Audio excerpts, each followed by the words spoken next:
से जुड़ी किसी भी छोटी या बड़ी अपडेट के लिए सब्सक्राइब करें स्पोर्ट्स तक और साथ ही किसी भी नोटिफिकेशन को पाने के लिए बेल आइकन को दबाना ना भूलें।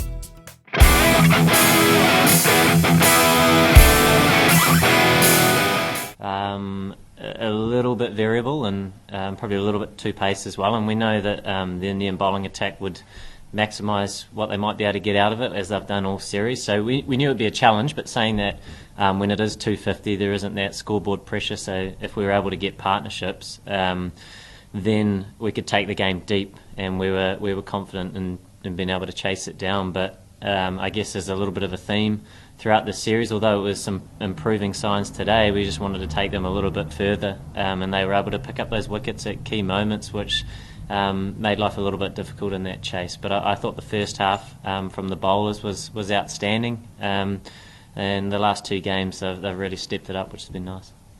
What about those pressure moments and decision making and things like that? Is that still a concern for you guys?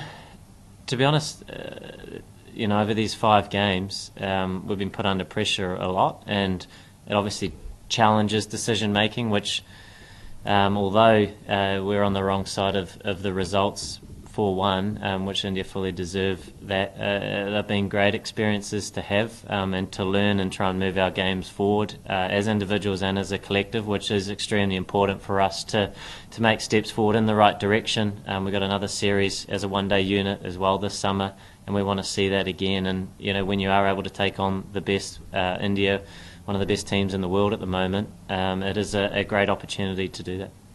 How did you see Jimmy's dismissal? Looked like he was going on so well. Yeah, he was batting beautifully at ease. Obviously, he didn't try and get out like that, and it's one of those things. It is a shame when anyone gets out. It's a bit of a shame, but as he was going so nicely, there was that hope and that partnership with him and Satner, who we know can bat beautifully, and he showed signs as well. And probably both of their dismissals were perhaps on the unlucky side, but that's the nature of it. And once again, India were able to put us under a bit of pressure. And what about the DRS with Ross? Oh yeah, I heard about that sort of not long after I got out, which is extremely frustrating. Yeah, we obviously had a conversation, and Ross has been batting absolutely beautifully. So yeah, it breaks your heart, doesn't it, when you realise you make a mistake like that and through our communication. And but unfortunately, it's one of those things, and you do need to move on. Did that? Sorry, just I don't want to labour the point of that conversation. You looked like he said he asked you the question. How did that conversation go? Yeah, he sort of walked past me. What do you reckon? And maybe it's too high, and then it was sort of maybe it's umpire's call, and it's just unfortunately it is one of those things. So we'll move on. One of the teams bowled out four of the games before losses. So can you just elaborate on what you've seen from the batting? Would it be a problem? Yeah, I sort of mentioned earlier that the game, I suppose, is about pressure, and if you can, as an outfit, you want to put the opposition under as much pressure as you can to either challenge decision making, and when you do that and you tend to pick up wickets, that obviously puts you in a fairly strong position. I think throughout this series India were far better at that than us, and as a bowling unit they were superb. Their accuracy from a seaming perspective and a spin perspective did put us under that sort of pressure, which I think we saw improvements throughout the series, but it certainly was something that we didn't start the series well with, was actually being able to soak that up and try and turn it and put it back on them. Just back to the first innings thing, you mentioned the bowlers were outstanding.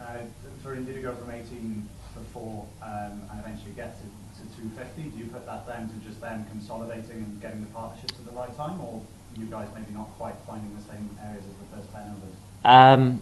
Yeah, I guess that's a great example of sort of the previous question, where we had them under a lot of pressure. They obviously played the extra batter today, which was very helpful for them when they were in that situation, but they soaked that pressure up, and they didn't sort of get away on us with any scoring. It would have been obviously nice to pick up another couple more wickets. We obviously spent a lot of resource at the top with 7 and 6 from our front 2 seamers. Knowing that they had the extra batter, we knew we had to make a few changes, and because they perhaps weren't coming that hard at us, it was difficult to blast them out, but we thought if we could squeeze for a period of time, we would maybe create a couple of errors, and I think we saw some half chances, maybe the odd mistake, which is nice if it goes your way, but for the large part they were able to soak up that pressure and take the game to a stage where then they could perhaps get a knock, someone like Hardick, which was a fantastic innings of 40 off 20, which put them at that par, perhaps even a fraction higher at the halfway stage from 18 for 4 is a fantastic effort. I know this is an easy question for somebody to ask from the sidelines, but when you have a wicket like MS Dhoni, 18 for 4, does an air of complacency then maybe creep through the side when you have that big wicket gone? No, not at all. I think we've seen throughout the series how good India are, and you do need to be playing good cricket for a long time, not just for perhaps a few dismissals. So obviously MS is a big wicket, but as we've seen today, there's a number of other guys that are outstanding, world-class players we've seen throughout this series, so there was none of that. It was simply back to what I mentioned earlier. How do you see it turn around for the T20 today? Yeah, change of format, change of squads, so it's always refreshing, and the guys will be very much looking forward to that T20 series. Kane, you've got 3 more ADIs, you explained the issue before the World Cup team's pick. It seems to, we still seem to be juggling a few combinations, and everyone's a selector, but it seems pretty hard choice. How close are you, do you think, to that 15 now?